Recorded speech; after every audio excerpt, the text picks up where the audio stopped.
Estamos na terceira aula desse primeiro tema e eu fiz aqui um pequeno roteiro, como sempre, para saber do que vou falar. E vamos começar hoje por esclarecer alguns conceitos que talvez não tenham ficado claro das aulas passadas. Ficaram meio implícitos. E depois vamos continuar com a teoria e a ver se avançamos um pouco, apesar de que me temo que não vai dar para acabar esse tema, porque tem muito conteúdo muito importante. Então, vamos colocar aqui uma etiqueta aqui, a aula terceira, que vai ser a aula que eu vou chamar de 1C, porque vamos estar dentro do mesmo tema, seguindo o livro, o tema 21 do livro, ainda. E o título, podemos dar um título de campo elétrico. Hoje vamos nos focar no campo elétrico. Depois, na próxima aula, que vai ser de encerramento, pues a gente se foca nas propriedades disso aí. Pronto. Ou consequência, melhor dito. Pronto, pois vamos lá. Bom, primeiro, isso daí, né? Detalhes que talvez não ficaram bem entendidos da primeira aula, da aula que eu chamei não chamei 1A, mas chamei só 1, e da aula anterior, que é da semana passada, 1B. Detalhe aqui. A ver, nessa aula estudamos o carregamento de materiais, né? Como que os materiais ficam carregados, positiva ou negativamente, quando eles são esfregados com outros, né? Dependendo do material, um vai arrancar elétrons e vai trazer para si, ou pode que esses elétrons arrancados sejam levados pelo outro material, né? Aí vai fazer com que um fique carregado positivamente ou negativamente em função das propriedades de cada material. Pronto. E dentro desse tema, carregamento de materiais, dentro desse tema também vimos os tipos de material que existem, né? Que tem a ver um pouco com isso, do frutamento, tipos de materiais. E aqui vimos que tínhamos 4, mas 2 serão mais importantes, que são os condutores. Deixem colocar diretamente assim, os condutores e os isolantes. Então, uma coisa que, insisto, esta ficou bem explicada, mas talvez não, as consequências disso não foram totalmente esclarecidas. É que quando se trata de um condutor e quando se trata de um isolante, acontecem, dentro do material, acontecem movimentos diferentes, uma dinâmica diferente. Me explico. Quando tem uma esfera, por exemplo, condutora, e ela é carregada por condução, tipo isso aqui, um cabo, a esfera está neutra inicialmente, está neutra, uma esfera metálica, ela está neutra, e a gente encosta um cabo que faz com que a carga seja trazida para cá. Vamos supor que trazemos elétron, como se fosse um fio de corrente. Então, o que vai acontecer é que os elétrons vão passar de aqui para cá, através do cabo, né? Se colocar melhor assim, vão passar daqui para cá. E quando os elétrons chegam à esfera, os elétrons não se acumulam, não se distribuem de maneira homogênea pelo material. Isso não acontece. Por quê? Porque como é um condutor, o que acontece é que a carga tende a se afastar uma das outras, porque a mesma carga se repele. Então, é muito importante que entendam que num condutor, o que acontece quando o material se carrega é que a carga se acumula onde? Na superfície. Tem que ser assim. Por que na superfície? Porque é o lugar onde as cargas estão, digamos, menos incômodas, certo? Eu já expliquei isso. A natureza é assim. Tudo tende a um mínimo de energia, tudo tende a um mínimo de potencial, certo? E isso implica o quê? Isso implica que tudo tende a um mínimo as partículas têm um mínimo de atrito de umas com as outras. Também um pouco acontece igual com as pessoas, não é nada diferente do que acontece com as pessoas. As pessoas tendem a um estado de mínimo atrito. Vamos parar da briga, né? E vamos aquecer, pronto. Então, disso se trata, de procurar um estado, digamos, de mínima tensão, certo? Então, isso que acontece em um condutor. As cargas se acumulam na superfície, ok? Então, dentro dele não vai haver carga líquida, certo? Ok? Pronto. E já no isolante, isso não pode acontecer. Por quê? Porque se eu tento carregar um isolante, o isolante não, ele não é capaz de redistribuir as cargas de maneira tão cômoda. Ele, dependendo, pode ser que aconteça e que chegue a isso daqui, pode ser. Porque não existe, isso não é como, não é branco-preto, não é branco-preto, sino que existe todo um espectro de possibilidades. Certo? Não é que um material é condutor, não é que eu pego um material e não acontece muitas vezes que é condutor ou isolante. Acontece que é mais condutor que isolante, ou ao contrário, certo? Mas existe um espectro, então pode ser que ao longo do tempo as cargas demorem e se redistribuam, mas o que normalmente acontece é que quando um isolante recebe carga, a carga não fica distribuída de maneira heterogênea. De repente tem muita carga aqui e pouca aqui, porque não caminha facilmente como num condutor, ok? Mas que o fato de que atinja a superfície não acontece, certo? De repente num tempo infinito, ok? Mas isso normalmente não acontece. Pronto, então isso é um detalhe da primeira aula. Da aula segunda, né? Da aula da anterior, da semana passada. Pois talvez, acho que eu vou ir para cá. Detalhe da aula 1B, pois foi o quê? Pois mais ou menos igual. É como aqui, isso aqui foi, digamos, ficou claro de maneira, só que de maneira implícita. O fato de que isso aconteça ficou claro, só que de repente só a pessoa tinha que pensar um pouquinho para chegar a isso, né? Não sei se eu explicitei dessa maneira. E na aula anterior, pues, eu talvez o detalhe do vetor unitário, né? Que talvez não, eu reconheço que isso não ficou talvez claro, ou não foi aprofundado o suficiente. Isso aqui é um salto grande respeito da disciplina anterior de mecânica. E por que vem esse problema? Porque, vejam só, em mecânica aconteceu o seguinte, tínhamos o típico corpo que é arrastado por uma pessoa, né? A pessoa empurra aqui, né? A força, mas já apliquei isso como corpos são pontos. Então eu posso substituir esse corpo por um ponto. Os corpos são pontos, os corpos não são pontos, só que a física que a gente faz tem que ser uma física simples, né? E temos que supor que o corpo, que toda a massa está concentrada em um ponto, né? Para simplificar o problema, no que se conhece como dinâmica da partícula, né? Por isso é que dinâmica da partícula, porque depois tem uma dinâmica rotacional e aí já temos que supor que os corpos realmente têm uma extensão, ok? Então, nesse caso, essa força que é aplicada, ela ao corpo, ela pode ser, podemos simplificar para que fique assim, ok? Pronto, aqui já simplifico o problema de cima ao de baixo, no que se conhece como diagrama de corpo livre. A gente já viu isso, diagrama de corpo livre. E agora o que acontecia aqui? Que tipo, era muito fácil, essa força tinha uma geometria muito tradicional, que é a geometria cartesiana. Eu poderia pegar um referencial aqui e decompor essa força, né? Caso a força fora do sexo, pode decompor de maneira fácil, usando senos e cossenos e tal, sabendo os ângulos. Pronto, então, essa era a simetria do problema, uma simetria cartesiana, ok? Só que agora no eletromagnetismo não temos essa possibilidade. Por quê? Porque quando as forças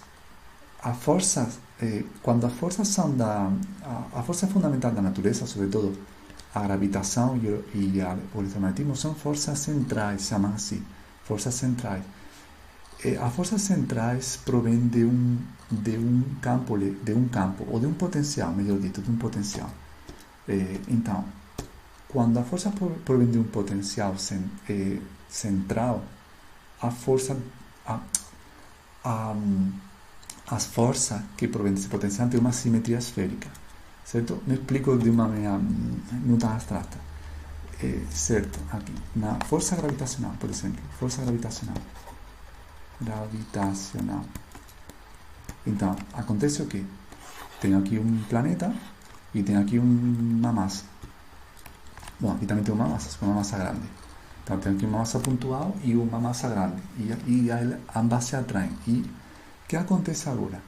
Essas forças essa força da atração é o que eu disse antes que se chama assim, central. Por que se chama uma força central?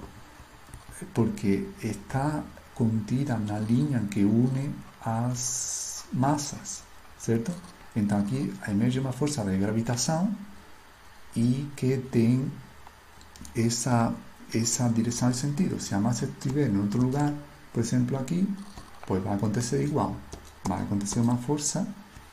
Deixem colocar essa um pouco menor, porque eu vou ter que fazer essa daqui agora maior. E senão vai atrapalhar o desenho. Se a massa está afastada, pues emerge uma força pequena, mas se a massa estiver mais próxima, emerge uma força maior, porque é inversamente proporcional à distância. Então, aqui acontece igual, certo? A linha que une as massas e a força gravitacional está dentro dessa linha, porque sempre são forças que apuntam, tá vendo? Que apuntam para o centro, ou que se afastam do centro, mas sempre da linha que une o centro com a partícula. Por isso são forças centrais, certo? Então, toda vez que isso acontece, e com a força elétrica acontece exatamente igual, deixa eu apagar isso aqui. Com a força elétrica acontece a mesma coisa. A ver, pronto. Com a força elétrica acontece a mesma coisa, seria o mesmo desenho. O único que tenho que fazer é trocar massa por carga, certo? Aqui seria uma carga que é minúscula e aqui uma carga que é maiúscula, denotando que são mais quantidade de carga, mas tudo acontece igual. E o fato de que de repente as cargas podem ser positivas ou negativas, né? Isso não acontece com a massa, mas o resto é tudo igual. Pronto, então, a força elétrica tem também essa natureza central. E por causa disso, a simetria da força volta a ser uma simetria esférica. Então, sabendo disso,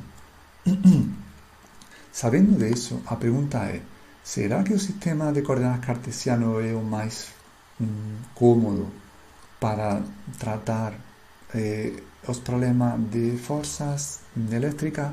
Não, não é o mais cômodo. É possível, sim, é possível, pode ser. Só que simplifica, as contas ficam mais complexas. Não é fácil. A ver, se é fácil, só que demora mais em resolver os problemas, certo? Então, por isso que quando existe esse tipo de forças centrais, é melhor usar coordenadas polares planas. Então, como são as coordenadas polares planas? Coordenadas polares planas. Pois isso. Ao invés de usar os vetores unitários x, y, z nas cartesianas, o i chapéu, j, jk, pois usamos os equivalentes, que são o eje, que é um vetor radial, posso colocar aqui o θ e o φ. Então, se deixa eu ver como posso colocar isso aqui, deixa eu apagar isso aqui e colocar aqui coordenadas polares, coordenadas cartesianas, coordenada cartesiana. Então, vamos ver a diferença, pois aqui, por exemplo, eu teria aqui um referencial, aqui seria isso x, isso y, isso z, e aqui teríamos os vetores unitários. Pronto, então esse seria o i, o j, e aqui seria o k. E aqui, nesse caso, teríamos a esfera, né? Por que teríamos a esfera? Vamos dizer aqui uma esfera. Opa, uma esfera e uma esfera. Aqui teríamos a esfera. Por quê? Porque isso aqui é uma esfera. Tá vendo aqui? Tipo, aqui, essa partícula está aqui. Então, eu posso criar uma esfera ao redor dela. E aí, todas as partículas que estiverem a esse rádio teriam a mesma força. Sentiria a mesma força de gravitação, ok? E aqui com a partícula essa, azul, pois igual, todas as partículas que estiverem nesse raio sentem a mesma força, ok? Pronto, então, aí que está, a simetria é por esfera, o qual faz muito sentido. Então, nesse caso, qual seria o vetor eje? Pois o vetor unitário eje será um vetor que sai do centro da esfera e vai para fora, certo? Por que se define assim? Porque também eu poderia definir que vai para dentro, certo? Poderia definir assim, mas por que não se define que vai para dentro? Pues porque os radios son distancia, y a distancia euclidiana, de Euclides, y a distancia no faz sentido una distancia negativa, ¿cierto? A distancia son siempre positivas. Entonces, por eso se define para afuera. Pronto, entonces será vector unitario eje de módulo 1, módulo 1, e le podéis para cualquier lugar, ¿no? Porque lo que importa es o radio, ¿cierto? Tipo eso. Una partícula no se puede estar aquí. Entonces, ¿cuántas veces el vector unitario llega a telar? ¿Entiendes? Entonces sería 1, 2, 3 veces, 4 veces. Entonces, ¿cómo sería aquí a fuerza? Pues a fuerza sería a que for más 4 veces o vector unitario eje, por ejemplo. ¿Ok? Negativo en ese caso, ¿no? Si for para acá, pues será menos 4. ¿Entienden? Porque pegamos el vector unitario eje 4 veces. Todo igual. Punto. ¿Y cómo serán estos dos vectores? Pues sería o vector, deixem colocar aquí a vermelho melhor, o vector φ, ele dá volta ao redor da esfera para cá, certo? No nosso caso isso não nos importa porque as forças, como apuntan para o centro, as forças gravitacionais e elétricas são centrais, essas forças não têm uma componente angular, no sentido que a partícula consiga dar volta. Não acontece isso, certo? Tudo bem, existe uma velocidade, né? Por exemplo, o caso da Lua, né? A Lua tem uma componente nessa aí, né? Mas é uma componente da velocidade, né? Não da força, ok? A força não tem esse vector unitário, certo? Ou, dito de outra maneira, se eu colocar aqui como seria a força gravitacional, pues sería, por ejemplo, o módulo vezes eje más el módulo de la fuerza gravitacional veces teta, deixa eu colocar aqui o chapéu, mais o φ, né? FY a φ, que é o que falta, que é o ângulo que vai, é o ângulo azimutal, se chama assim. Ele começa aqui e vai do norte para o sul, é azimutal. Então, como seria a força, uma força gravitacional em coordenadas cartesianas? Pues sería tipo así, solo que eso aquí no teria, sería cero, ¿ok? Pronto. ¿Cierto? Ok, pues esas son las coordenadas cartesianas. Y existe una transformación del vector unitario para cartesianas, ¿cómo? Pues simplemente pegando senos y cosenos, simplemente pegar ese vector de aquí y hacer la proyección, ¿cierto? A ver, pegar aquí un vector eje, vamos a colocarle a esfera aquí, a esfera aquí, a ver, un poco más, aquí vamos a colocar un vector unitario cualquier, vamos a supor que una esfera modular, una esfera, ¿cómo se llama?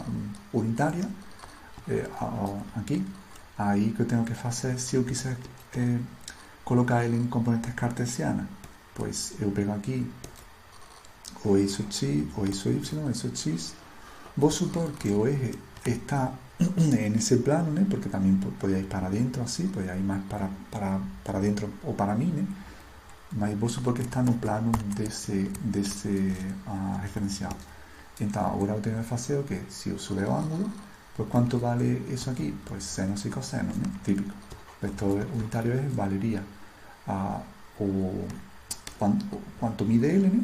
Mide es aquí, eso que como el módulo 1 pues sería 1, entonces como una esfera unitaria pues sería 1, déjenme colocar aquí 1, y aquí sería coseno de ángulo, y eso aquí sería o vector, eso aquí sería o y chapéu, estaría aquí, a ver, o y chapéu. Ok, entonces con eso sería así, ya estoy queriendo decir esto. ¿Cuántas veces a proyección del vector unitario eje cabe, ¿cierto? Excede, o en ese caso excede, o y chapéu, ¿cierto? Bueno, no tiene como exceder, ¿cierto? Porque el coseno de un ángulo es siempre menor que 1. Entonces, desenhabilitar el diseño, porque lo que va a acontecer es que eso aquí no va a ser más longo. No tiene como, tiene que ser más longo. Ok, pronto, vamos a colocar este aquí. Agora faz mais sentido, certo? Pronto. E só vai ser, o vector eje vai ser igual ao y chapéu, por quando o ângulo for 0. Pronto. Então, nesse caso aqui, seria isso y chapéu. e falta componente dessa daqui, componente vertical. Se colocar aqui o vetor J, então seria aqui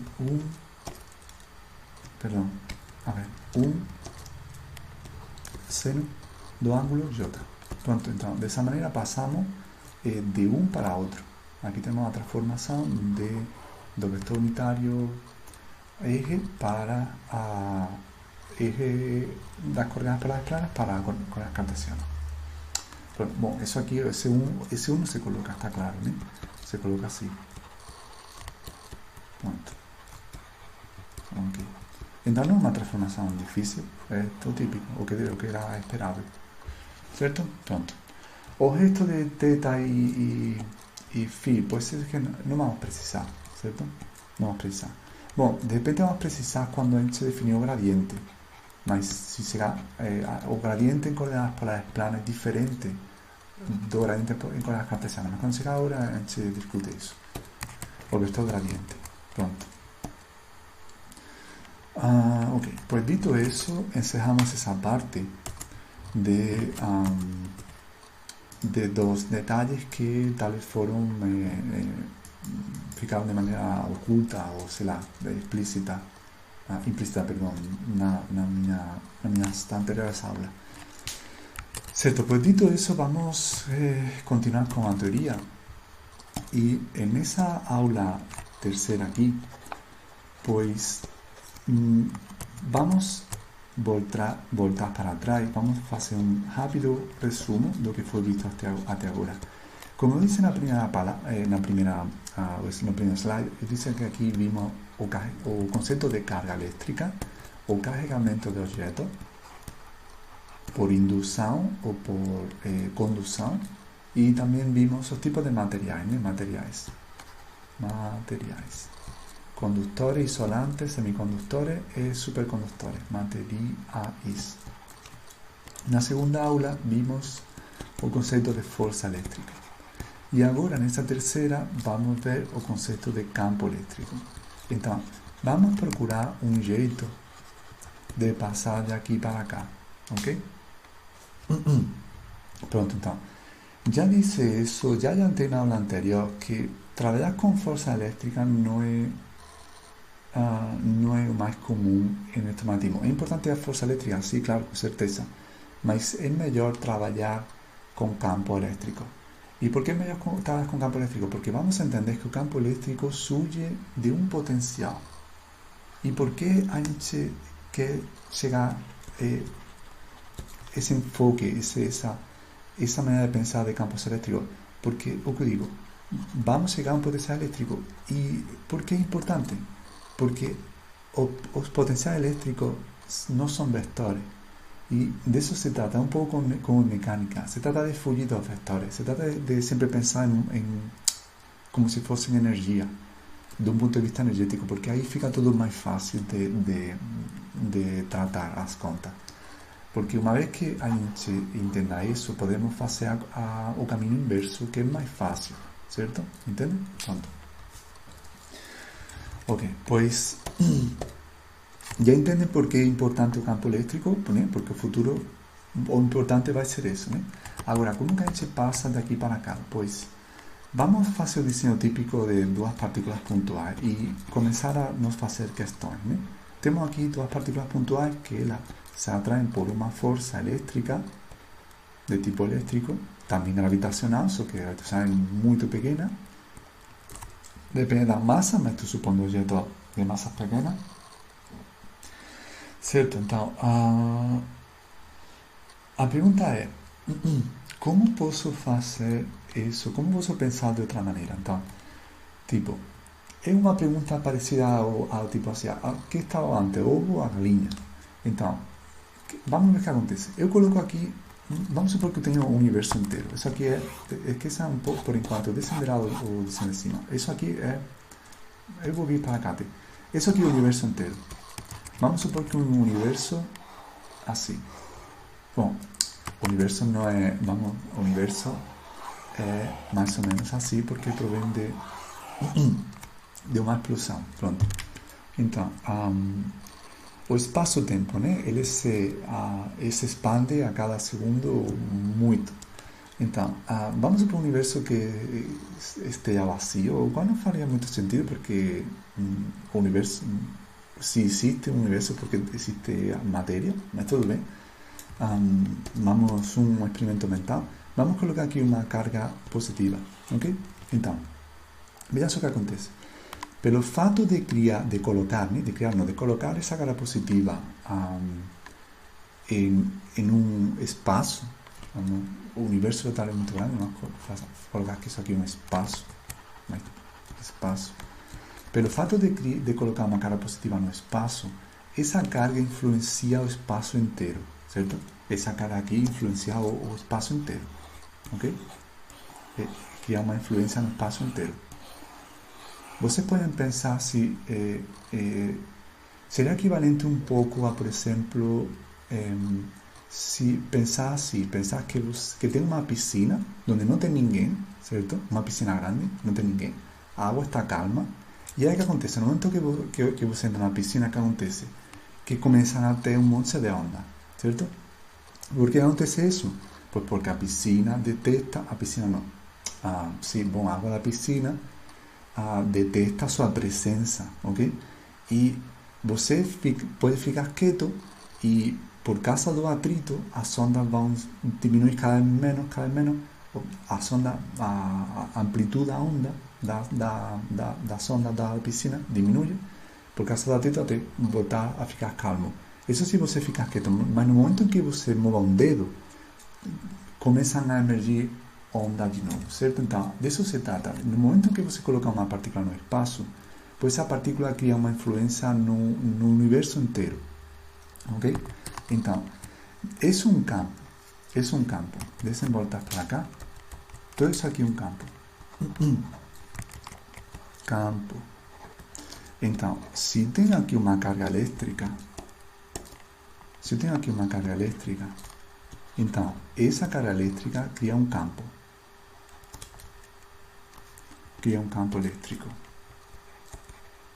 Ok? E nesse sentido, o exemplo da piscina talvez não seja muito... não seja bom por enquanto, porque é bom quando a carga se move, talvez. Ou seria o análogo a quando a carga se move, que existe aqui, aparecem ondas eletromagnéticas. Seria igual. Certo? Mas como estamos em eletrostática, estamos com as caras fixas, caras paradas, o exemplo da piscina não seria tão ideal. Você tem que pensar nesse sentido como que, digamos que quando você entra na piscina, existe como se fosse uma ligação entre você e o meio, certo? Pronto, você é capaz de influenciar o meio. É que o vácuo, isso aqui é vácuo, todo ao redor é vácuo. Só que o vácuo tem propriedades também. Não é um vácuo total, certo? E a gente sabe isso de quântica. Pronto, então, aqui está. A carga elétrica cria uma influência no espaço inteiro, de maneira que, vamos pensar mais uma aqui, de maneira que quando outra carga é colocada aqui, e agora estou voltando a esse exemplo, quando outra carga positiva ou negativa que for colocada no espaço, pues que acontece? Que existe uma interação dessa carga com o campo que cria outra carga. Deixem colocar negativa para que sejam diferentes. Então, vamos apagar isso aqui e vamos supor que seja negativa. Bom, aqui, vamos dar negativo. Então, aqui está. A carga negativa sente o campo criado pela carga positiva. Deixem até colocar aqui também a mesma cor, porque isso vai ser importante, certo? Então, aqui existe uma interação da carga negativa, interação da carga negativa com o campo criado pela carga positiva. Ok?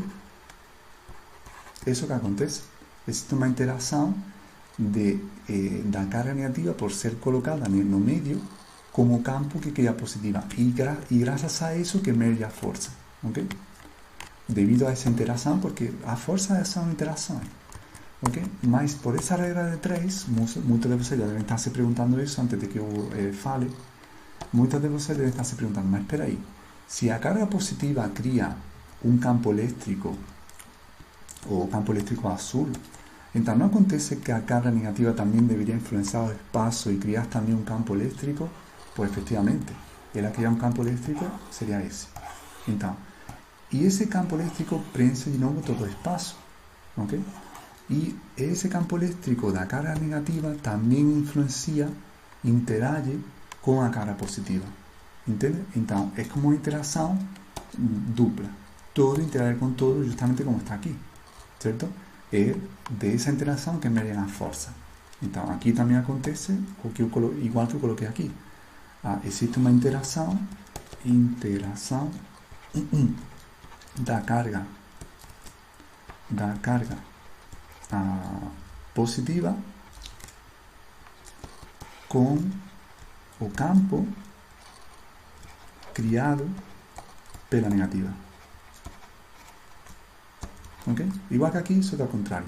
Lógico, né? Então, aí que vocês têm todo interage com todo. Por que isso acontece? Pues podemos entender isso mais, podemos ver alguns detalhes mais para frente, porque acontece já meio que está claro, né? Mas algum detalhe disso aí vão vir agora. Então, certo, só falta agora colocar uma definição, né? Bom, já podemos ver que quem produz a força, pelo que estou falando, é realmente o campo, né? É o tal do ovo e a galinha, tipo que está antes, né? A força ao campo, pois. Podemos pensar que é o campo, mas é que tem outra coisa que está antes, né? Também. Ok, então, isso é o conceito de campo elétrico e agora vamos tentar colocar tudo o que eu disse, pois, em números, né? Porque isso trata de física, colocar todo em equações de números. Então, vamos definir campo elétrico, vamos associar campo elétrico a uma letra.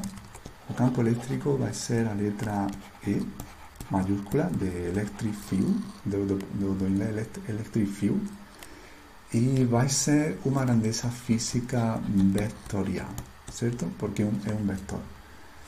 E como vamos definir ela? Pois vai ser assim. O campo elétrico vai ser definido como a força dividido pela carga de prova. Vamos entender isso agora. Essa vai ser a definição. E como seriam as unidades? Pois se a força se mide em newtons e a carga se mide em coulombs, o campo elétrico vai ser medido em newton dividido por coulomb, certo? Essa vai ser a unidade de campo elétrico. E vamos agora sim interpretar essa equação. Bom, o primeiro é ver aqui que isso aqui é uma definição. Entenda a diferença entre definição e, por exemplo, a lei de Coulomb não é uma definição. A lei de Coulomb é uma propriedade, digamos, é algo que surge do experimento, certo? É algo que surge do experimento. Isso aqui não surge do experimento nenhum. Isso surge de que eu crio um arcabouço matemático que faça sentido definir algo como é definido, ok? Es un poco en el sentido de que yo digo de que existen siempre una briga filosófica entre el conocimiento vindo do sentido y el conocimiento vindo da lógica, ¿no? Y a eterna briga en filosofía entre los empiristas, ¿no? Que el conocimiento vindo do sentido, que sería eso, lo que usted ve, lo que usted observa, lo que usted mede, e o conhecimento vindo da lógica, da razão, ok? Qual é o conhecimento certo? Pois a briga filosofia está aí, né? Mas, pelo jeito, os dois podem ser, um se complementar com o outro. Pronto. Ok. Então, só para acabar essa parte, não esqueçam que, por isso não coloquei aqui 3 símbolos igual, porque não era uma definição, certo? A lei de Coulomb não foi uma coisa que emergiu da lógica. ok? É melhor da observação. Pronto, então, isso sim é uma definição. E se inventou assim por quê? Porque faz sentido. Veja só.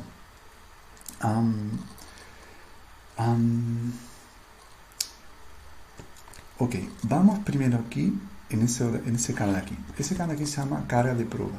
E é a chave de entender o negócio. Essa carga de prova é a chave para entender isso. Então, o que é uma carga de prova? Pois a carga de prova tem que ser... É uma carga que eu tenho que colocar no campo que outra carga cria para sentir, certo? Para sentir quanta força essa carga experimenta devido a esse campo. Ok? A ver, vamos tentar colocar isso em desenho. A ver, tipo assim, eu tenho aqui uma baita de uma partícula carregada, certo? Enorme, como se fosse um planeta. Aí, tipo igual. E aqui tem uma carga muito pequena que vai ser a carga de prova. Ok? É importante colocar aqui que a carga de prova é importante que seja pequena. Certo? É importante que seja pequena. Por que tem que ser pequena? Porque o que eu quero é sentir como é o campo criado por esse cara aqui. Certo? Eu quero, esse cara aqui vai criar um campo. Esse campo vai ser na esfera. Vamos entender isso já. Esse campo elétrico vai ser na esfera. Ok? Assim, ó. E o que eu quero é sentir... Deixem colocar a cara de prova justo aqui.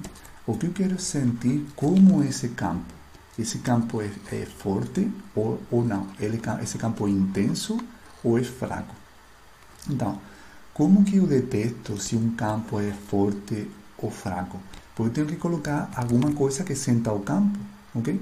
Alguma coisa que senta o campo, uma massa. Não, uma massa não sente campos elétricos. Uma massa sente campos gravitacionais. Mas uma massa não sente o campo elétrico, entende? Então, por isso é cara de prova.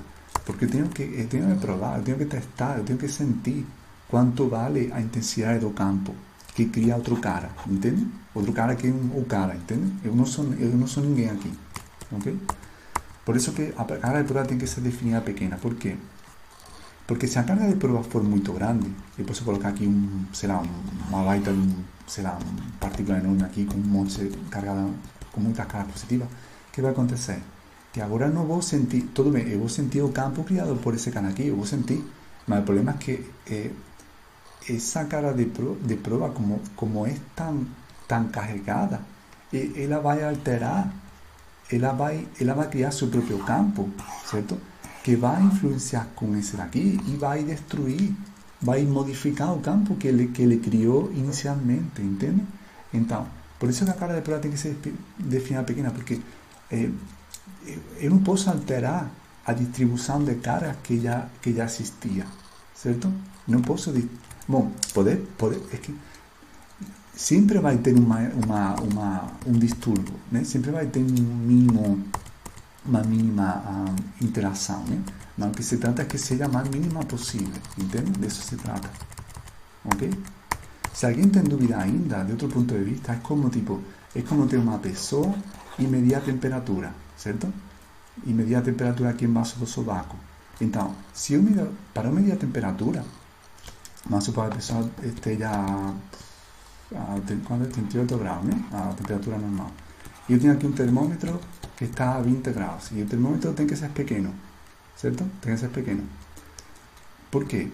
Porque se fosse um termômetro enorme, certo? Se fosse um termômetro enorme e eu colocasse aqui, ó, um termômetro assim enorme, pois aí a transferência de calor depende da massa dos corpos. Isso como se chama?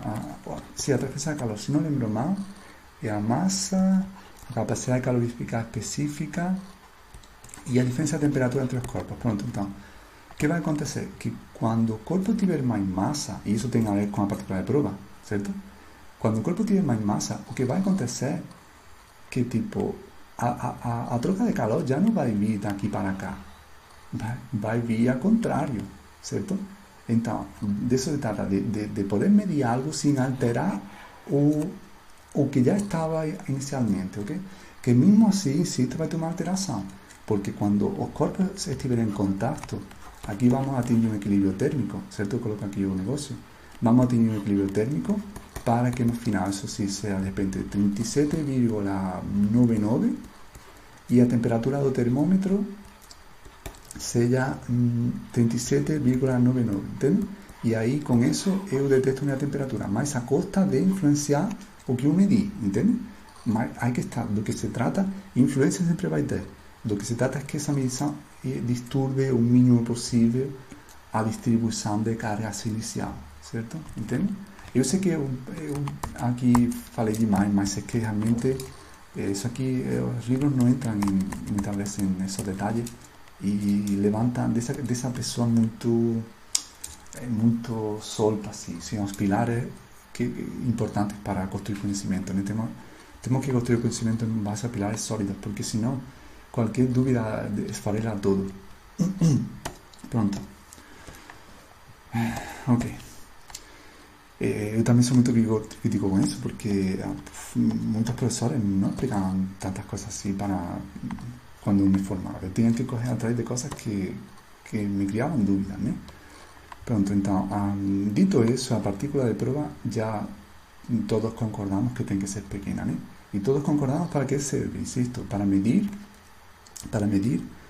quanta força o campo cria, certo? Então, o que vai acontecer agora? Que aqui vai emergir essa força F entre a linha que une as cargas, vai emergir uma força elétrica F, certo? Que vai ser igual, aqui também vai emergir uma força F, só que como essa massa vai ser uma partícula maior, pois não vai se mover, certo? Muito pouco, não vai acelerar no encontro das duas, né? Essa que vai acelerar para cá e não ao contrário. Ok? Pronto. Então, aqui está.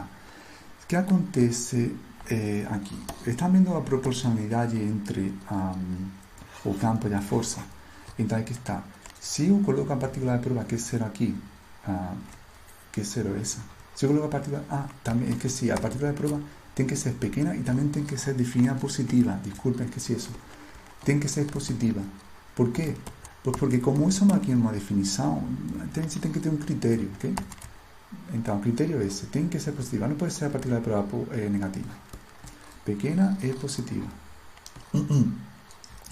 Então, aí que está.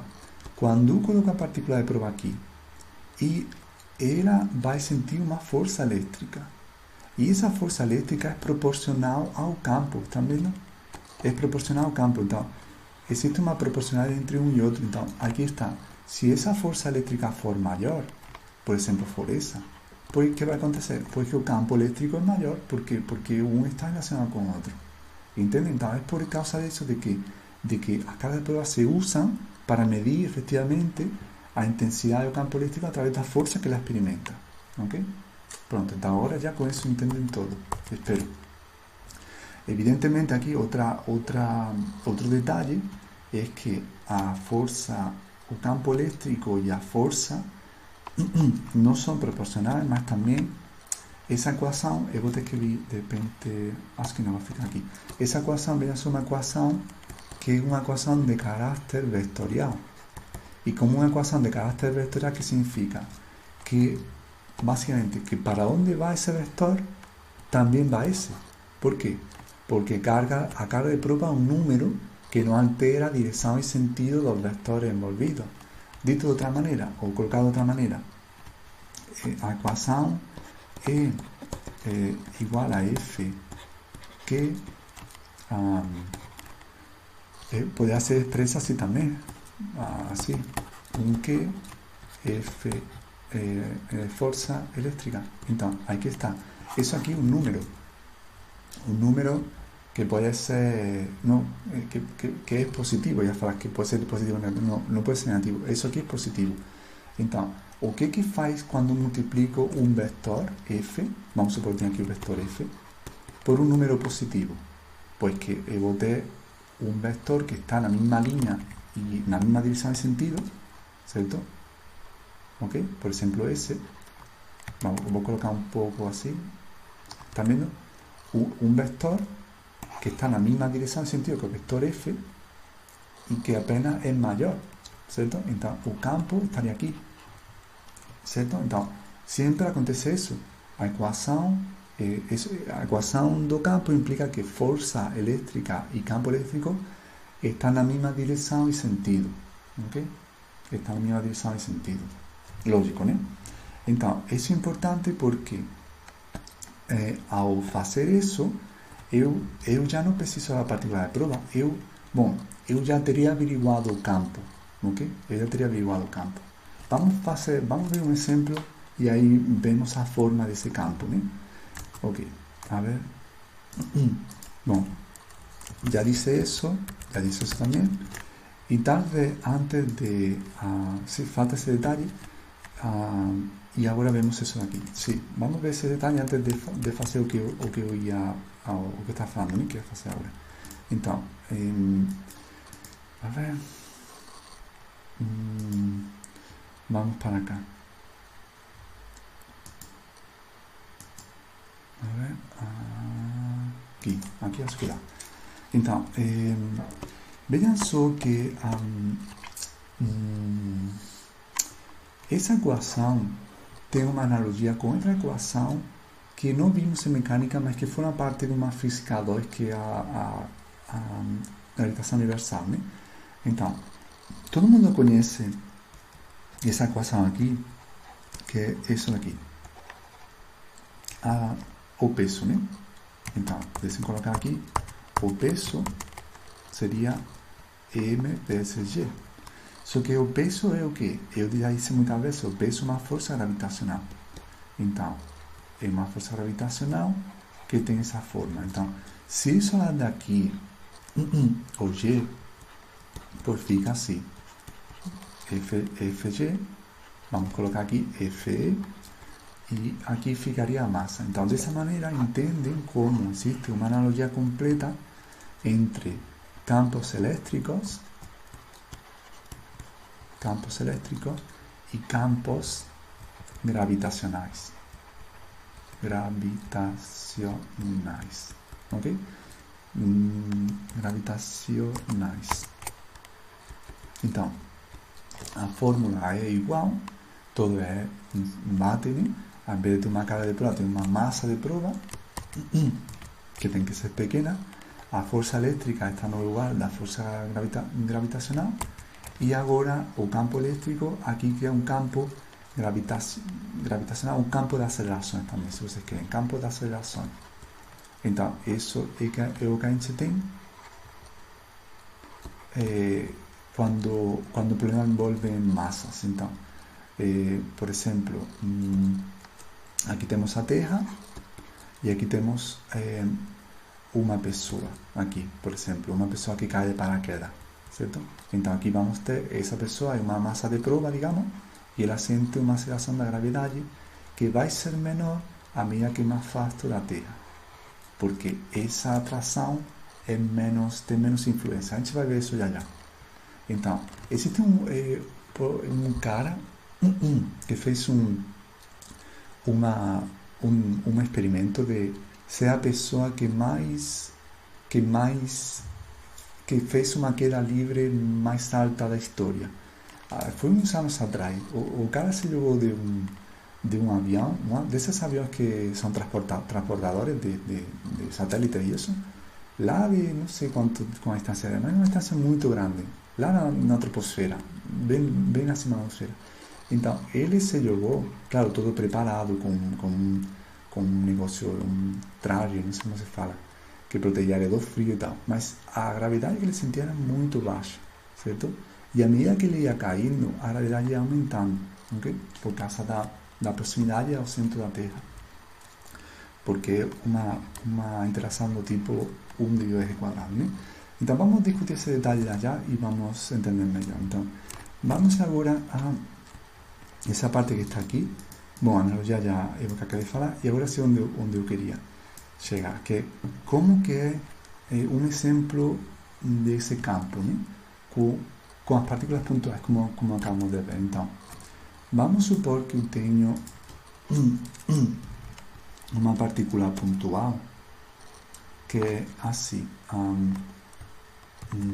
aqui, ok? Pronto. E eu tenho aqui, a ver, vamos colocar esta mais para cá, e outra aqui. tem que ser, a ver, por exemplo, isso. Como seria o campo da partícula pontual? Isso que estamos discutindo aqui. Como é o campo? Porque a gente sabe a força de uma partícula pontual, que é a lei de Coulomb, certo? Então, como será o campo de uma partícula pontual? Deixa eu tirar isso aqui primeiro. E o que eu quero é isso. Campo de uma partícula pontual. Pontual. Então, como que eu caracterizo o campo de uma partícula pontual? Pues aqui está. Eu preciso colocar uma carga de prova. Então, vou colocar uma carga de prova aqui. E agora eu aplico a equação que está aqui. Então, como seria o campo desse aqui? O campo dessa partícula pontual seria a força que uma carga de prova, força elétrica, a força que uma carga de prova sentiria quando eu colocar ela em algum ponto do espaço a uma distância R da partícula pontual cujo campo quero calcular. Então, como seria a força elétrica entre as partículas? Pues aqui tenho que aplicar a lei de Coulomb, ok? Vamos a aplicar a lei de Coulomb. Vamos separar isso aqui melhor. E aqui meto a lei de Coulomb, aqui. Então, como será de Coulomb? Pues seria isso aqui. A K agora seria o Q1, né? Tipo, vamos dar nome, né? Vamos chamar essa Q maiúscula. Aqui, Q maiúscula e Q prova. Q0. Então, seria K, que é a constante elétrica, vezes Q0, e aqui é a distância que a separa. E isso aqui é uma fórmula vetorial, e portanto tenho que colocar aqui o vetor unitário que vai nessa direção. Vetor unitário radial. E pronto, né? Não falta mais nada. Bom, deixa eu adiantar aqui que isso aqui é zero. Então, vamos simplificar essa equação. E agora o que acontece é que quando junto todo, pues isso aqui vai cortar com isso. Ok? Vai cortar. Então, como será o campo de uma partícula pontual? Pues diretamente será isso. O campo desse cara aqui, de uma partícula pontual Q maiúscula, pues será AK, Q, eje quadrado, eje chapéu. Entende? Pronto. Então, lendo a equação, que podemos deduzir? Pues que o campo depende de uma constante, tudo bem? Isso aqui é da propriedade como o nosso universo foi montado, depende da cara que ela tem e depende da distância que separa a carga aqui do ponto onde eu quero calcular o campo. Ok? Essa carga de prova já, uma vez que eu sei, que eu calculei quanto vale o campo, já ela não é necessária, certo? Digamos que eu posso falar assim, quanto vale o campo de uma partícula pontual, certo? No ponto P, certo? Isso é muito importante, no ponto P, porque nesse ponto eu coloco a carga pontual, mas uma vez que eu calculo, pronto, já sei a carga nesse ponto, já a carga de prova, eu falei antes a carga pontual, a carga de prova não é necessária, certo? É necessária para medir, mas não é que eu medir já era, ok? Já tem a informação. Então, isso pode ser denotado assim. Qual seria o campo aqui elétrico no ponto P, que é um ponto onde coloca a carga de prova. Ok? É importante isso porque em outro ponto, vejam só, no ponto P', por exemplo, vamos supor aqui um ponto P' que está mais longe. Num ponto P', vamos supor que eu quero calcular o campo. Como faço? Faço igual. Eu coloco a linha que une os pontos, ou a linha que une as cargas, porque aqui vou ter que colocar uma carga de prova que é 0, os pontos com uma linha, faço a conta, e aqui que vai dar? No ponto P', vou ter um campo E, que vai ser EP', aqui vai ser a constante Q, a carga da partícula pontual, e aqui a distância que separa, que vou chamar eje linha ao quadrado. Eje linha. Entende? Deixa eu trazer esse de baixo aqui para cá. Melhor para não atrapalhar. Pronto. Aí eu tenho o que eu queria. e o vetor unitário chapéu. Que é o mesmo, né? Que é o mesmo. Por quê? Porque eu estou aqui, eu trouxe o vetor unitário, posso colocar aqui a outra cor? Assim. Mas veja só que eu não saí de uma esfera unitária, né? Estou dentro de uma esfera unitária. Só estou apontando para outro lado da esfera. Mas estou no rádio 1. Então, o vetor eje não mudou, certo? Qualquer vetor que apunta, que tem um rádio 1 é um vetor unitário. Ok? Pronto. Bom, se colocar isso em cartesiana, aí vai mudar, né? Claro, isso sim. Ok, então, ¿están vendo? O que mudou de uma equação para outra?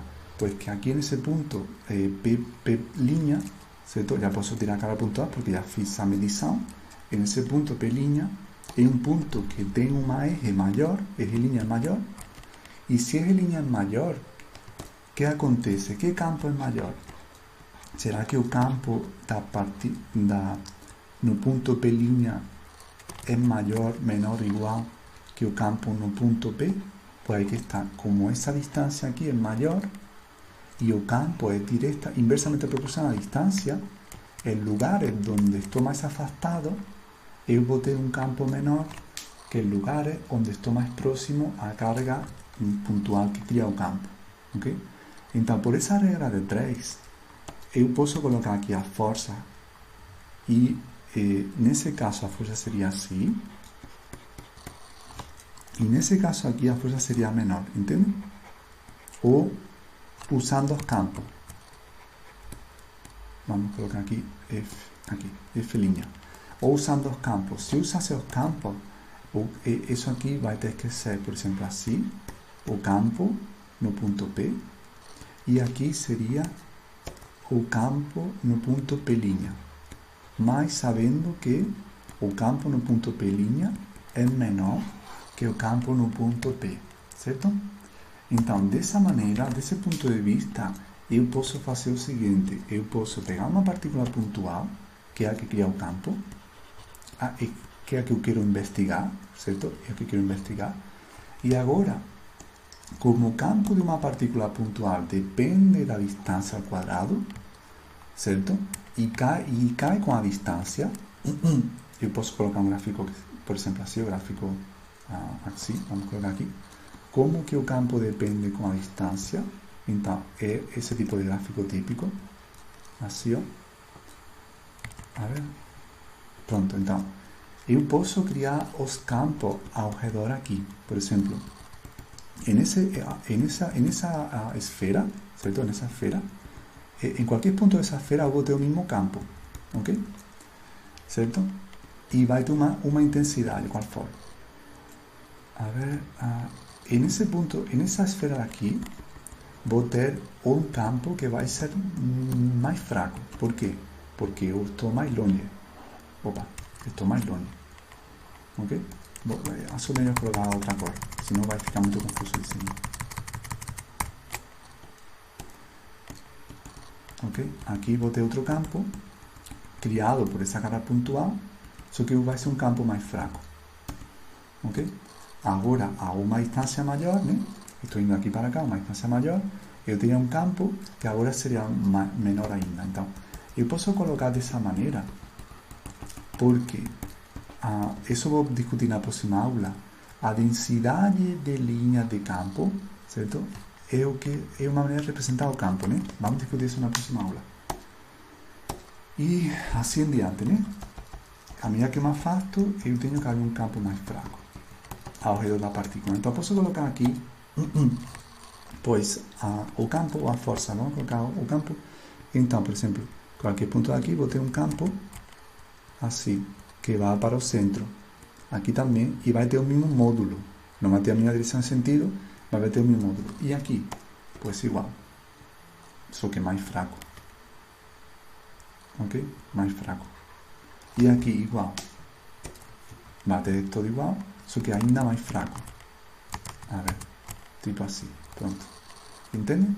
Então, quando uma partícula, agora sim, agora entendem melhor de repente, quando uma partícula é carregada, é colocada num espaço, todo o espaço sente essa partícula e cria algo que é o campo, né? Que vai influenciar as outras partículas que se posicionarem aqui. Ok? Pronto. Então, vejam só que em cada ponto do espaço, certo? Em um ponto aqui, P, em outro ponto aqui, P', em outro ponto aqui, P', certo? A ver melhor, P'. Então, em cada ponto do espaço, literalmente em cada ponto do espaço, aqui também, só que eu não coloquei a esfera correspondente, certo? Em todo ponto do espaço tem um valor, certo? O campo tem um valor.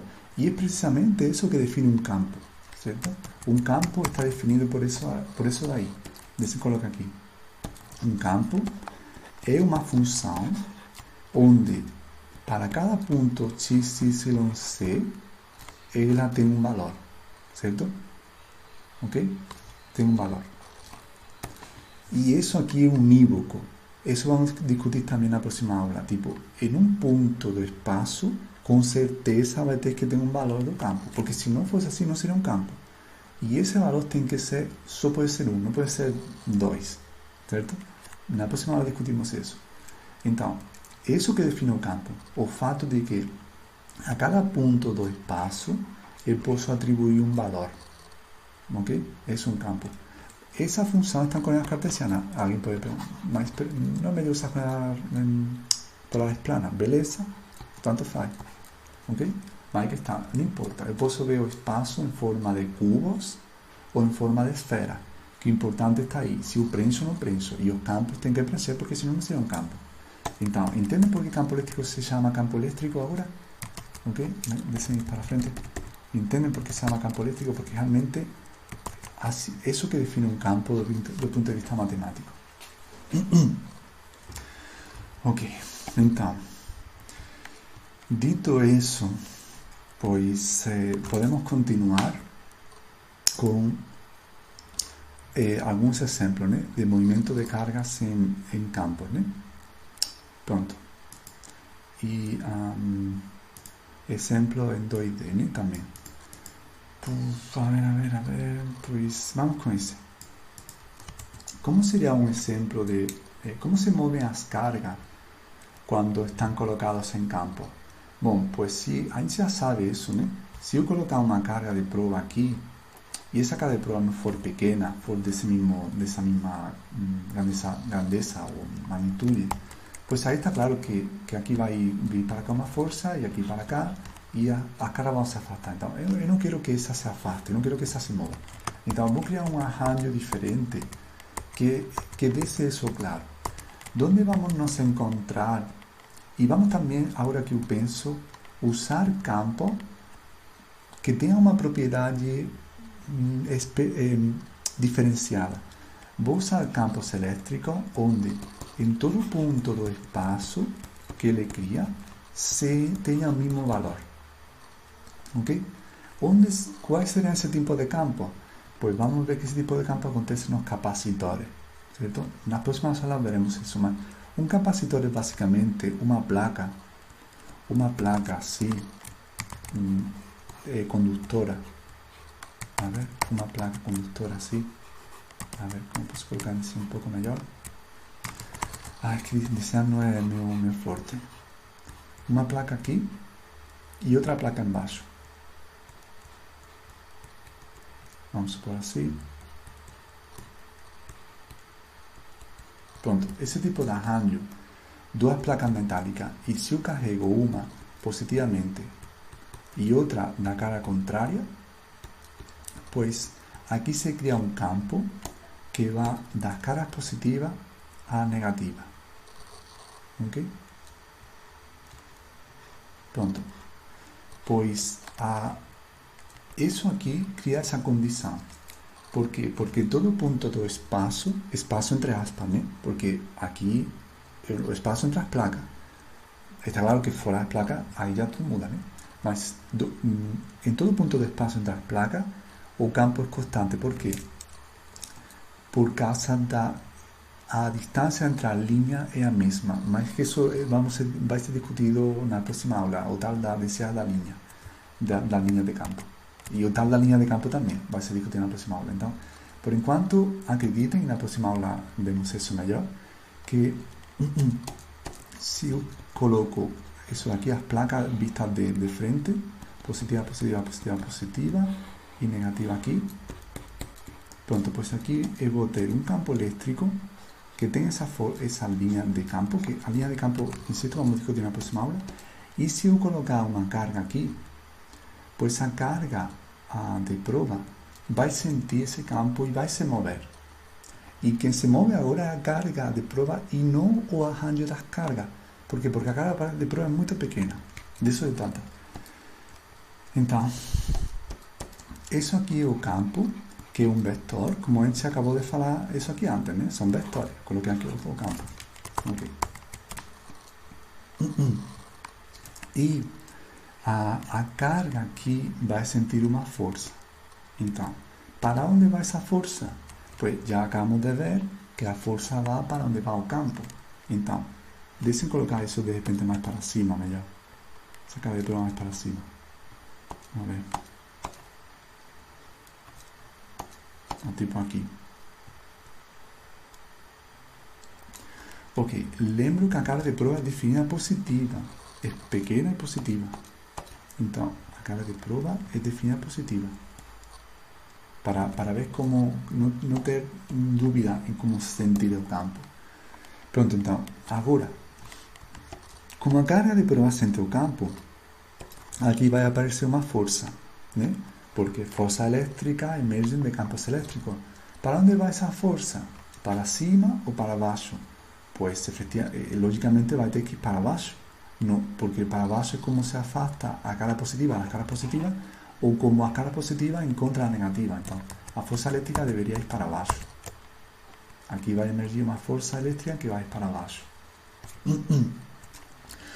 E como vai se mover, como vai ser essa força? Pois, usando a fórmula. Então, se o campo elétrico vale a força dividido por a carga de prova, pois eu posso isolar daqui a força e dizer que a força elétrica seria a carga de prova dividido pelo campo. Ok? Certo? Então, se essa carga de prova for um elétron, e eu posso aqui, por exemplo, falar isso, movimento.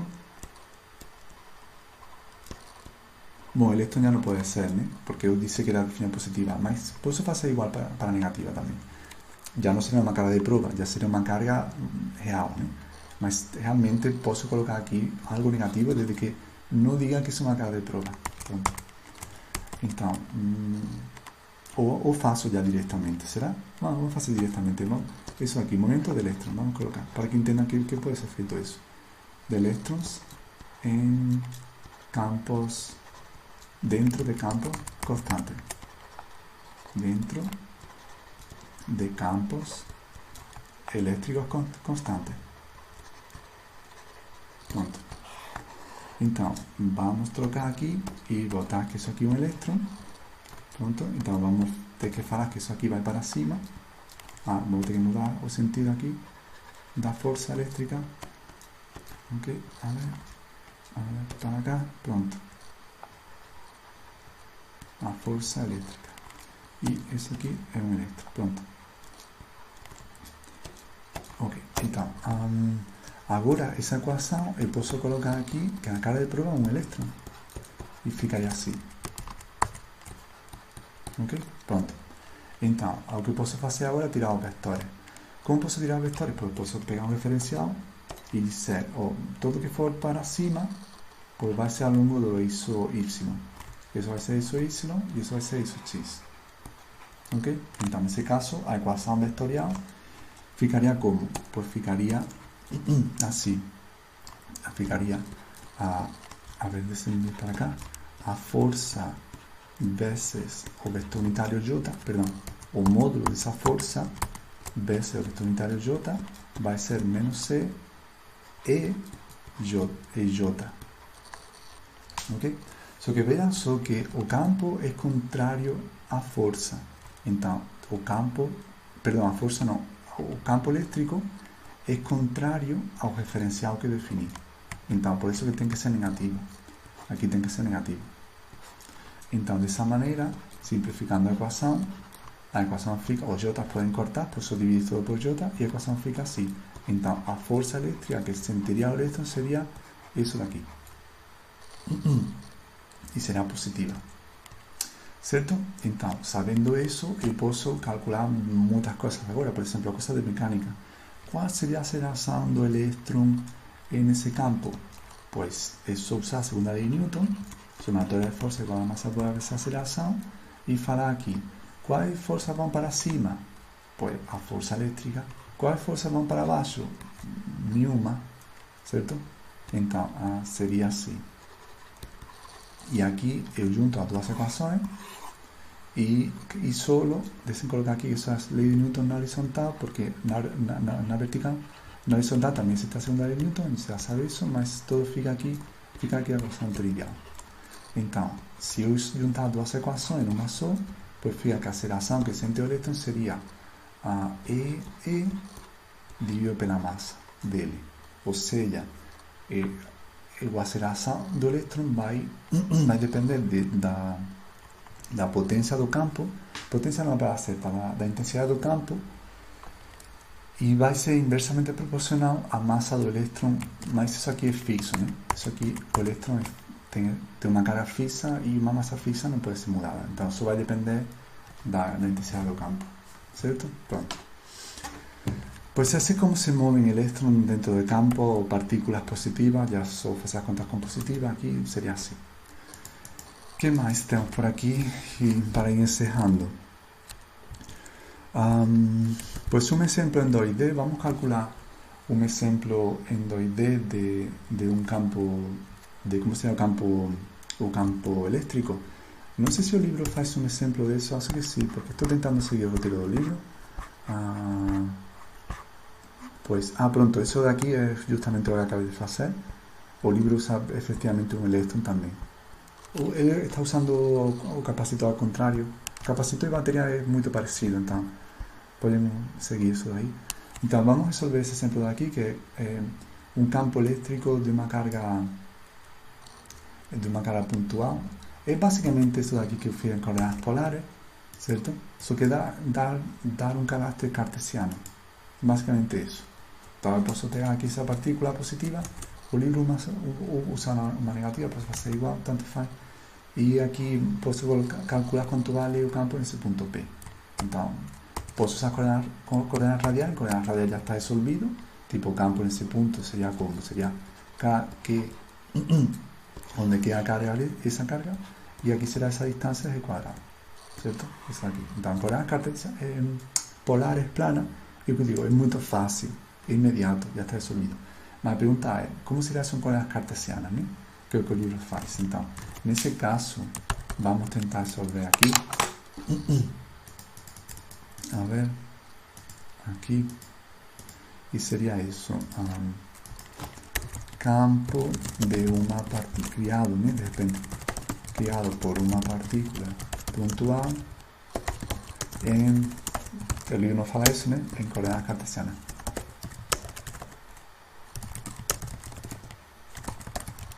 Cierto. Ok, pues vamos a ver, vamos a hacer cuentas básicamente de transformas coordenadas. Entonces, ¿cómo sería eso de ahí? Pues igual, vamos a hacer el mismo arranjo, colocamos aquí a carga cuyo campo queremos calcular, le vamos a colocar un diferencial luego, o un punto mayor, o punto P aquí, vamos a colocar un diferencial, a ver, si es para acá, y si van para acá, el libro usa un diferencial para eso aquí, x y y aquí. Y aquí vamos a tener la distancia que separa las cargas. Bom, as cargas. Por enquanto não coloquei nada, mas eu tenho que colocar aqui alguma coisa para ver quanto vale o campo. Que coisa coloco? A partícula de prova. Então, vou botar aqui uma partícula de prova. Isso não é necessário colocar aqui, já se entende, né? Então, como seria o campo aqui? Pois seria aqui seria F, F dividido QC. O F sería a fuerza ley de Coulomb. Como estoy tratando o campo de uma partícula pontual, coloco aqui a lei de Coulomb. Então seria, de novo, que a gente acabou de fazer esse cálculo antes, então nada demais. Só que agora, cuidado com os vetores unitários. Aqui, ó. Então, em coordenadas polares, fica así, K, que eje cuadrado, como coloqué antes, y ya está todo resolvido, solo ahora falta que, pues como esas grandezas físicas aquí son típicas de coordenadas polares, porque yo preciso transformar en las coordenadas cartesianas. ¿Ok? Eso falta eso. Entonces, vamos a dar aquí una distancia y vamos a tener que pegar aquí las coordenadas x, y, ¿no? El libro hace eso, a ver, pronto aquí el x y aquí el y. Entonces, vamos a colocar aquí un x, a ver, se coloca así yo. Eso aquí va a ser una coordenada horizontal x y esa aquí va a ser la coordenada vertical y. Entonces, esa aquí va a ser la distancia de eje. A ver, perdón, la distancia de eje. Entonces, ¿cuánto va a valer o vector eje en coordenadas cartesianas? Pues va a ser la hipotenusa de un triángulo. Entonces será k, que cuadrado, aquí va a ser la hipotenusa de un triángulo, sería a x cuadrado más y cuadrado, raíz cuadrada, más como está al cuadrado, a raíz cuadrada tiene que ser tirada. Entonces ficaría así, o vector eje, check, ya está transformada en cartesiana, mas agora falta o vector unitario en cartesiana. Mas eu disse ele, logo no começo da aula expliquei que o vector unitario en coordenadas cartesianas es simplemente o seno y o coseno. Entonces sería el coseno de ese ángulo. A ver, déjenme colocar aquí certinho. Sería coseno. Eu vou ter que colocar aqui o ángulo. Então, o ángulo esse sería o coseno de ese ángulo. Bom, deixem desenhar o vector unitario. Vamos desenhar ele aqui. Pronto. Então, sería o ángulo, o coseno de ese ángulo, veces sí, más, en ese caso, pelo jeito vai ser menos, né? Por que vai ser menos? Porque vai estar na direção, a projeção na vertical vai ser em direção menos j, então vai ser menos, mas sí, eso pode sair também dos cálculos, né? Isso pode sair dos cálculos porque aí, ¿será que hacemos eso? Vamos a dejar pronto, así de manera genérica, y vamos a ver cómo eso aquí sale las cuentas. No tiene problema. Entonces, aquí está. ¿Cuánto vale el coseno de ese ángulo? Pues el coseno de ese ángulo vale, a ver, no sé si va a ser directo. Vamos a hacer directo, vamos a hacer esto aquí. Vamos a continuar las cuentas aquí. Va a ser directo separado, vamos a hacer directo. K que cuadrado, x cuadrado más y, ¿no? Eso aquí tiene valores, más después ponen los valores después, no final. Y el vector unitario sería eso. Coseno do ángulo y chapéu más seno do ángulo y j chapéu. Paréntesis. Agora, aquí está. Eu ainda não estou em coordenadas cartesianas. Por quê? Porque o ângulo remete um pouco a polares. Então, tenho que colocar tudo em cartesiana. Então, como seria esse cosseno? Vamos colocar lá, vamos procurar o cosseno. Estou colocando que cuadrado, disculpen aí, não é que cuadrado, é que... A ver, aquí. A ver. Pronto. Sería, vamos a colocar aquí todo y vamos embora. ¿Cómo será ese coseno de ángulo? Pues será cateto adyacente, que sería x, o cateto adyacente de ese triángulo también.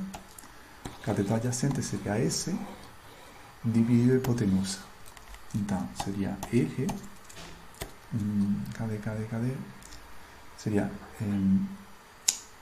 o x dividido pelo eje. Só que agora sería a raiz, porque no es al cuadrado. Entonces sería o coseno do ángulo, y ahora sí, todo aquí son cosas de cartesiana, y falta o vector unitario. Y ahora, ¿cómo sería otro? Pues sería más, o seno de ese ángulo será cateto opuesto, será ese de aquí, cateto opuesto será ese de aquí. Só que hay que estar, vean só que va para abajo, ¿cierto? Ven para acá, no va para cima.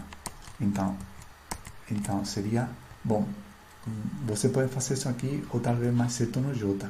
Então seria o cateto oposto dividido a hipotenusa, e aqui seria menos J, por quê?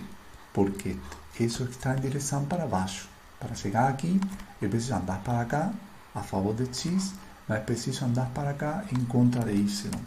Certo? Então, isso que eu falei antes, que eu ia colocar aqui diretamente o sinal negativo, mas eu pensei, vamos deixar quieto, vamos deixar aí um eje geral, que essa é a fórmula geral do eje, e vamos ver como esse sinal negativo sai naturalmente das contas. Ok? Mas eu poderia ter colocado aqui já adiantando e aqui deixar positivo e tal, tentando fazer uma arrumadinho, teria dado certo também. Então, agora sim, eu que cheguei ao que eu queria, que era o campo em cartesiana, pues seria, a ver se dá para simplificar um pouco aqui, seria K,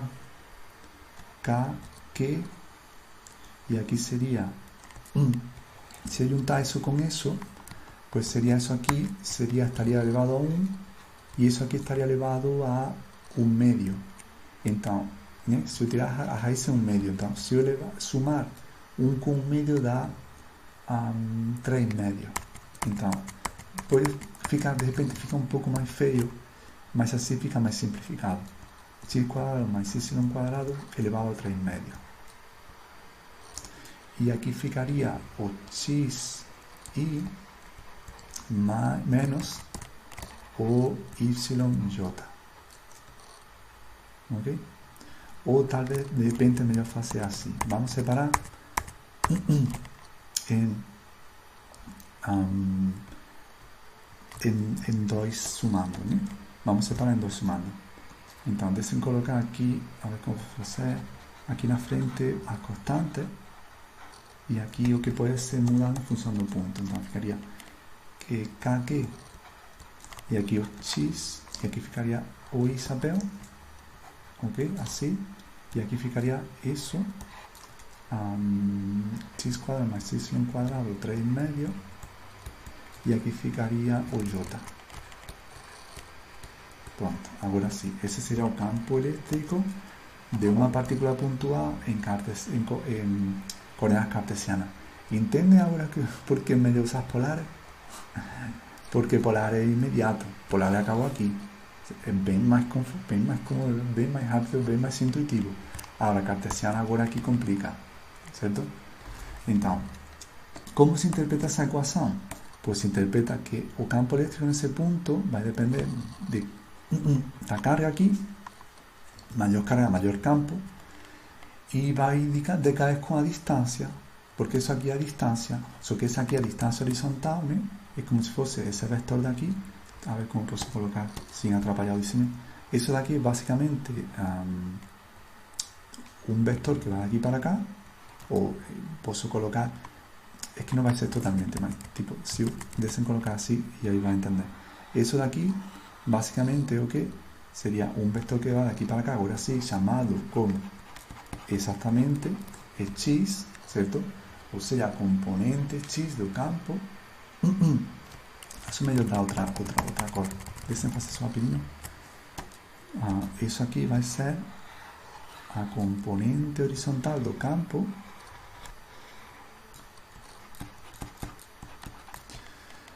Não tem por que chegar até aqui totalmente, certo? Até porque deixem colocar aqui melhor de repente, porque o campo é sentido aqui.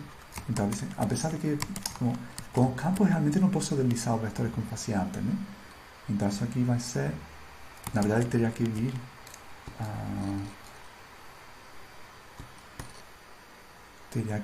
pois agora que eu penso deveria vir para cá, né?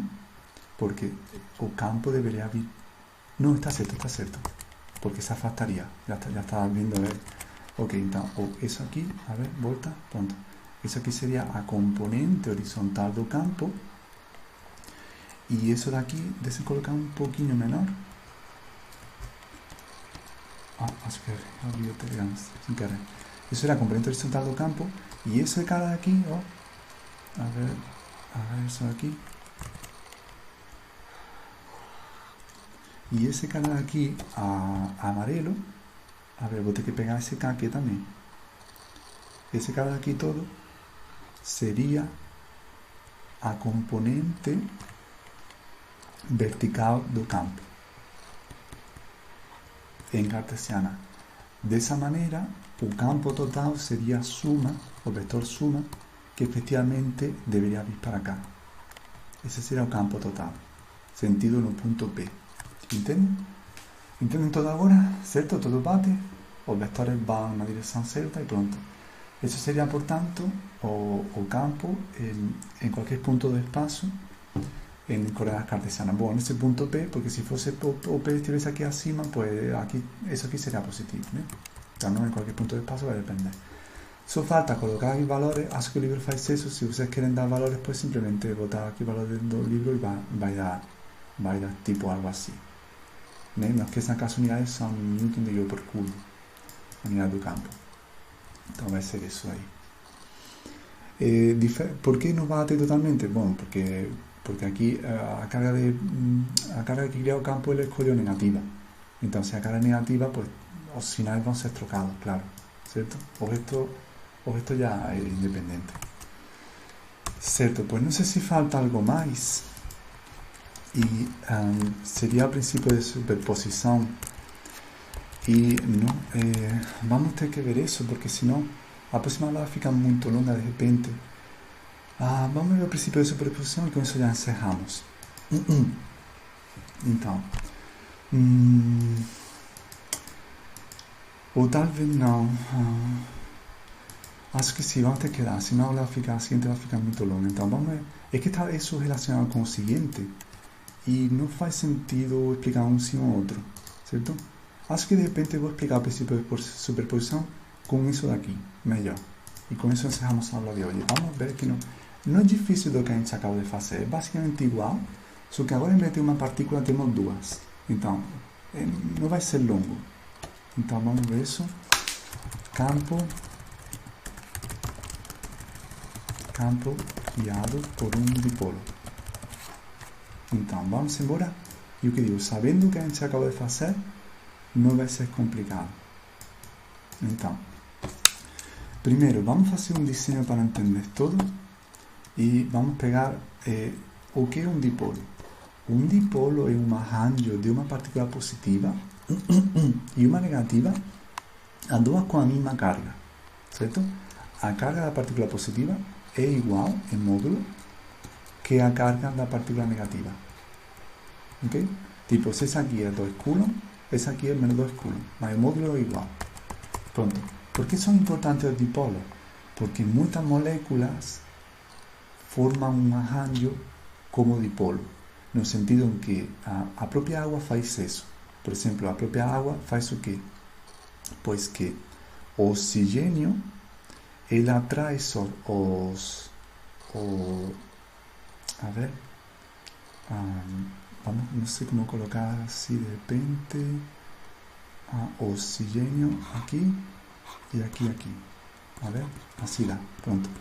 Então, o que acontece é que o oxigênio é muito elétron mais negativo e ele atrai seus elétrons para cá, de maneira que essa parte fica carregada negativamente e esse aqui, os hidrogênios, como perdem os elétrons, não perdem, mas ficam mais próximos do oxigênio, então eles ficam carregados positivamente. Então, a água forma uma estrutura dipolar, ok? É um dipolo, a molécula da água. O fato de que muitas moléculas sejam dipolos traz muitas consequências que também podemos analisar nas próximas aulas. Então, é muito importante que entendam o dipolo. Então, dito isso, vamos montar o arranjo e assim, né? Vamos pegar uma partícula positiva aqui, a ver, de repente aqui um pouco mais embaixo, positiva aqui, uma negativa aqui, e vamos a estudar quanto é o campo elétrico formado por esse dipolo. Isso aqui sempre está unido, né? O dipolo não pode ser assim, pode ser, mas custa muita energia. Está unido, né? E vamos calcular o campo em vários pontos do espaço. Então, aqui é onde se aplica o princípio de superposição. Se eu quiser calcular o campo nesse ponto P, o que vai acontecer? Que eu vou ter uma contribuição devido ao campo da partícula positiva, se colocar assim, eu vou ter uma contribuição devido a esse campo, devido ao campo da partícula positiva, que vai vir em sentido contrário, na verdade, vai vir para cá, esse seria o campo criado pela partícula positiva nesse ponto, e agora eu vou ter outra contribuição devido a essa partícula negativa. Igual que com as forças, é tudo igual, só que em vez de falar força, falo de campo. Então, nesse ponto P, a partícula negativa está mais longe, então vai ter uma influência menor. E o campo vai ser para cá, porque a partícula de prova é definida positiva. Então, pronto. E aqui está. Eu tenho que aplicar aqui, de novo, como fiz com a força, o princípio de superposição.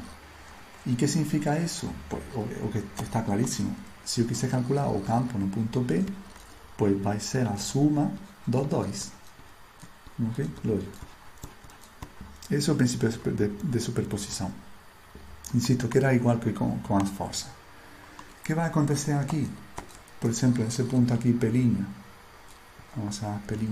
Pues aqui vamos ter uma parte que vai querer vir para cá, que vai querer se afastar devido à partícula positiva. A ver. E outra que vai querer se aproximar, né, para cá. Então, no centro do dipolo acontece isso. Existe um campo mais forte para a direita. Certo? Será que em um ponto do dipolo o campo se anula? Pois não parece que seja assim, né? Porque qualquer ponto onde colocar a cara de prova vai querer ir para a direita, né? Agora, vai ter um ponto aqui, por exemplo, em um ponto fora do dipolo, se é verdade que se anula, certo? Vai ter um ponto aqui, nesse ponto aqui esse ganha, mas vai ter outro ponto por aqui mais próximo, onde talvez não aconteça. Acontece? Não estou vendo que também não, por causa de que esse aqui sempre vai, não vai se cancelar, só no infinito que se cancela. Então, esquecem isso. Vamos ver aqui, acontece num ponto que sai fora da linha, porque esse ponto aqui que estou falando é dentro da linha. Ok? Então, vamos escolher um ponto fora da linha. O que acontece aqui à direita, pues seria igual que acontece à esquerda, nada novo, por simetria. Bom, aconteceria no sentido que os vetores seriam trocados. Deixa-me colocar aqui, os vetores seriam trocados. Tipo, agora o que é forte seria esse. Esse aqui seria o forte. E o outro será o fraco. Ok? Pronto. Certo?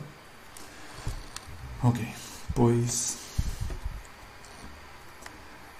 vamos ver o que acontece num ponto aqui no centro. Aqui, ó. Por exemplo, nesse ponto vamos chamar P'. Nesse ponto aí. Qual será o campo nesse ponto? Então, eu vou ter que colocar ele mais embaixo. Por exemplo, aqui. P'. Então, aqui o que vai acontecer? Que vamos ter uma contribuição devido à carga positiva que venha para cá, tipo essa, campo devido à carga positiva, e vamos ter uma contribuição de aproximação devido à partícula negativa. A partícula de prova vai querer vir para cá. Então, vamos ter outra contribuição que seja assim. Eu vou ter que tirar esse cara daqui de baixo, não atrapalha. E assim tirar. Pronto. Então, aqui dá para ver, primeiro, que as componentes verticais desses vetores vão se cancelar. Está vendo? Essa será a componente vertical E negativo vertical, ou E Y negativo. E essa aqui será a componente vertical da cara positiva. Então, por simetria, vão se cancelar uma com a outra. Então, só vai sobrar as componentes X. Só vão sobrar as X. Então, quando eu fizer os cálculos, eu vou saber que aqui só vou ter essa daqui, que vai ser a componente da cara positiva em X, a componente horizontal, se colocar melhor assim, não, talvez dessa aqui, a componente horizontal do campo criado pela partícula positiva, e aqui vamos ter a componente vertical, a componente horizontal do campo criado pela partícula negativa. Ok? Então, qual vai ser o campo total no ponto P', PP, perdão, P', pois vai ser a suma dos dois. Ou seja, esse daqui, componente x, mais esse daqui, também componente x. Ok? Então, esse é o princípio de superposição. De novo, estou sumando vectores, igual que antes. Então, só tenho que fazer essa conta e acabou. E como será essa conta? Pues es que es muy parecido con lo que hicimos antes. Es muy parecido. Entonces sería simplemente pegar eso aquí que yo conozco, tipo como sería ese cara aquí, pues es que está igual que antes. No sé si es mejor hacer en cartesiana o sí, todo bien. Mas yo no puedo hacer porque es que es todo igual. Mas tipo, a componente aquí yo no puedo considerar porque ya dice que va a cancelar. Eso es aquí. Entonces sería ese más sería KQ, né? Onde que acá a partícula positiva e aqui seria o x. A ver. Bom, aqui falta um referencial, né? Então vamos colocar um referencial aqui, porque eu tenho que colocar qual só x, né? Então você pode referenciar aqui. Não sei se o livro escolhe o mesmo referencial, porque senão as contas vão ficar diferentes. Então aqui está claro que esse ponto é igual que o que eu peguei aqui embaixo, é tudo igual, só vai mudar a componente vertical, mas como a componente vertical não influencia, pues nada, entende? Tipo isso, esse ponto aqui não importa, do ponto de vista da componente vertical, não importa se está aqui ou aqui, não importa, o x é o mesmo. Então seria isso daí. Isso daqui, x, aqui seria x quadrado mais y quadrado 3 medio, ok? ¿Y cómo sería otro? Pues sería muy parecido. Ahora solo mudaría a... No mudaría porque es importante eso, ¿no? Y eso igual. Entonces sería sumar eso dos veces. ¿Ok? Entonces sería básicamente yo puedo hacer eso de aquí porque o resultado de eso yo puedo continuar por aquí y directamente acá. Y como yo tengo que sumar, eso aquí sería todo igual que eso de aquí, yo puedo falar que dos veces. ¿Entiendes? Pronto. Então, o problema sería trivial. Ok? No sé si el libro faz eso y usa el mismo referencial. Se puede discutir eso aquí rapidinho, a ver si... Pues ele usa o mesmo referencial, sim. Botar a partícula aqui positiva na origem. Então, pues, a ver, ele suma o vetor aqui. Y en algún punto, ¿está viendo aquí? ¿Están viendo?